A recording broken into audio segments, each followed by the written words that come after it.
was one of those moments filled with hope. Things were just starting to look up for Jorge. And then, the thing with the TV happened. He just moved to a new town, started his life over, found some work, found a place.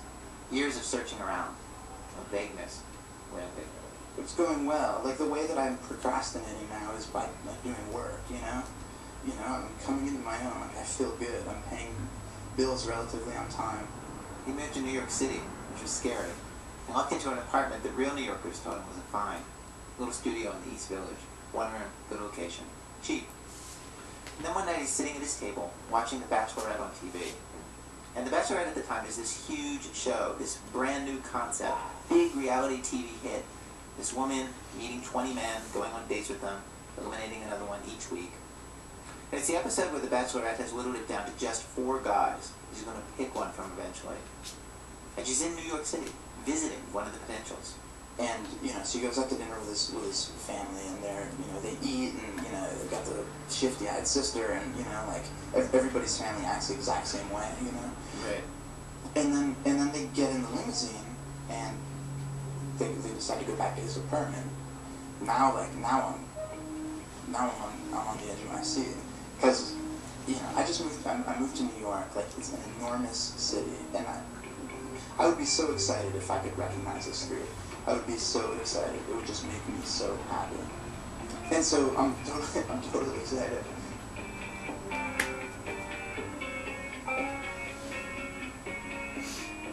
So they get out of the limo, and he hugs her in the street, and they pan, and they show a building, they show an awning. And it's my awning. It's your building. It's my building. It's the awning to my building. It says the address, it says the street. It's, you know, it's possibly the only place in New York I actually know. You know what I mean? And then he opens the door, and she comes in, and it's my lobby, you know? There's my lobby. There's the row of mailboxes, you know? And I'm just like, I'm out of my chair, and I can't talk. I'm like, you know, like pointing at the TV.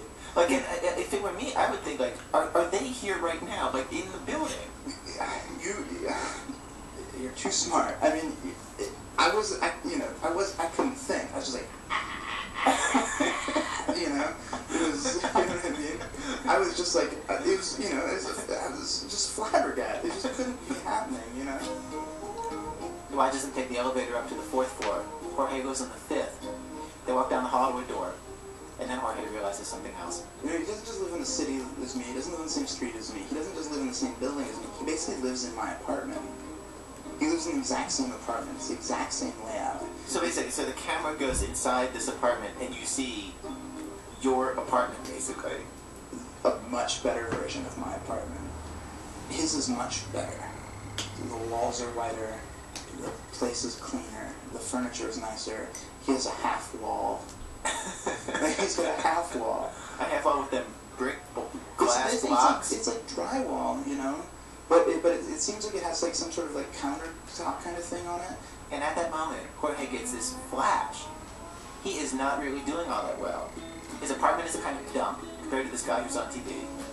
Plus, he's watching Trista Rehn, the Bachelorette, on TV, looking uncomfortable in his apartment on national TV. In fact, she bails on the guy.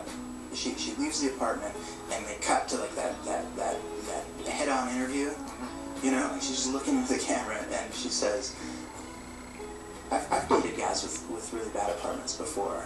I can't judge him on that. I have to find out why he feels like he can live in an apartment like this." She ditched him because of the apartment? Yeah. Wait, he lost out on the Bachelorette because of the apartment? Oh yeah. And it was your apartment? But better.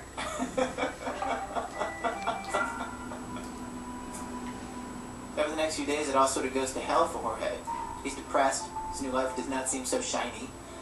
His New York friends console him. Look, they say, the Bachelorette had never seen a New York apartment before. She does not know how people here live. This means nothing. Which helps him for a while, until one day, Jorge picks up the New York Post, and right there is an article about his neighbor, Todvin, the guy from the Bachelorette, getting busted for cocaine. Third paragraph. Todman's fate on The Bachelorette was sealed the moment Ren set foot in his squalid Avenue A studio apartment.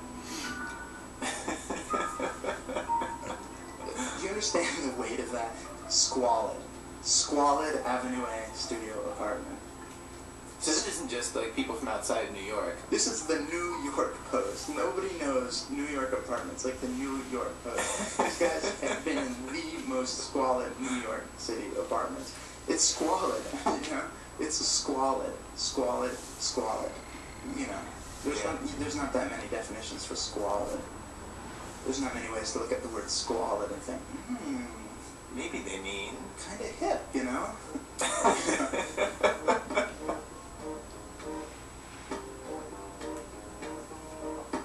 Somehow, without ever meaning to, Jorge had the experience that a person would have if he actually went on to one of the reality shows and then got booted off the show. National television came into his apartment and then kicked him off the island by proxy. He was like collateral damage to a reality show. You know, I didn't want America to judge me and tell me my apartment sucked, you know? I didn't want that, but at that moment when I was, you know, when they came into my building and they opened that door and it was my apartment, I thought I was, you know, I thought that I was hot. I thought that it was, you know. Yeah. That's, you know, and then all of a sudden it's like, you know. What was it? You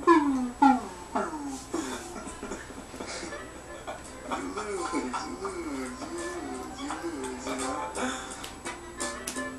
Jorge says that it would not have been such a kick in the stomach if he hadn't gotten his hopes up in the first place. About his great new life, his great new apartment.